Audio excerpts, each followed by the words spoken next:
Assalomu alaykum barchaga. Avtomobil Onyx muammo quyidagicha yana. Hop, pechkani yoqamiz.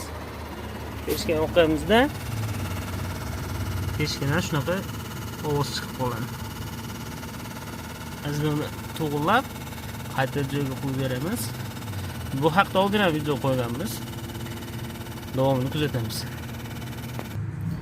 Endi buni qanday yechirish haqida bu pechkani motorchiga hop, shu yerda bitta bolti bo'ladi. Boltni bo'shatasizlarda. Keyin yerda bitta zasholkasi bor mana. Zasholkasini surasizlar bu yoqqa, surib turib, soat strelkasi bo'ylab buraganingizda уже motorchik chiqadi.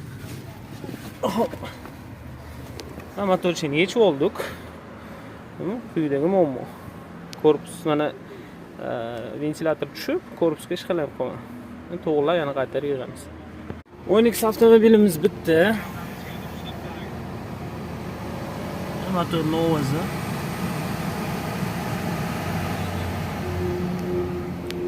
Motorlarning ovozi o'chdi do'stlar. Videoni manfaatli bo'lgan bo'lsa, obuna bo'lib, layklar bilan qo'llab-quvvatlab, do'stlarga yuborib qo'yishingizni aytamiz. Sog' bo'linglar, salomat bo'ling.